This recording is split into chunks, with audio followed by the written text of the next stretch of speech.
Assalamualaikum kak. Salam. Ni bubur kak Bubur panas. Ada 5 jenis kat sini. 5 jenis. Apa je yang ada? Hari ni memang ni ada bubur jagung, Jagung, bubur kacang hijau, kacang hijau. bubur hitam, Okey. bubur kantin dengan gulab pisang. Saya nak semua sekali boleh? Satu-satu. Boleh. Boleh eh? Sekejap Dia sebekas apa kak? Kan RM5. Sebekas 5. Ini bubur jagung Bali lah. Oh ada biji bali tu kan? Cik Bali.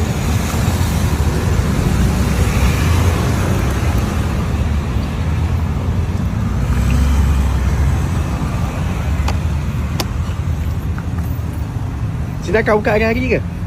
Masa ni hari-hari buka. Okey. Pukul apa sini buka? 11 pagi sampai habis. Sebelah pagi. Ini kacang hijau.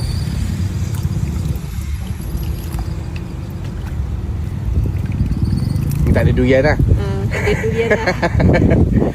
Durian dah lain lah kak kan? Betul.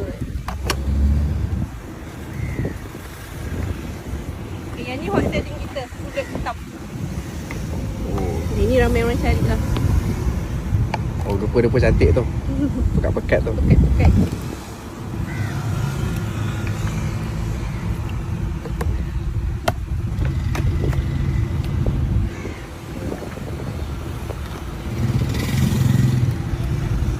Ni? Yang ni pun hot selling. Tu lah. Ini pun dah kena serbu tadi dah tinggal sikit dah. Nasib-nasib dah. Ini nak gentil dia ni makan masa kak kan? Betul. Tapi ni lah ramai orang cari. Susah jumpa. Betul. Nak buat sendiri pun malas. Yang pasti pun ingat pisang. Okey. Ingat pisang. Pekat pisang. Ini ada dengan sagu lah.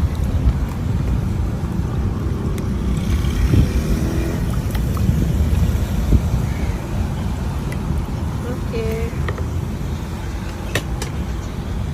Hari-hari lain-lain lah. Menu kita akan bertukar. Oh, hari lain-lain. Tapi bubur kantin dengan bubur kulit hitam makan hari-hari sebab ramai permintaan kan. Okey. Hari bubur kantin dah habis dah. Ambil lah. Tadi saya dapat last lah tu. Itulah paling awal habis. Okey. Kalau mi siput satu berapa kak? RM3 je. Boleh satu eh. Boleh.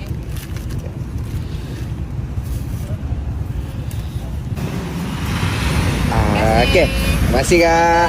Okey. InsyaAllah. Terima kasih. Assalamualaikum.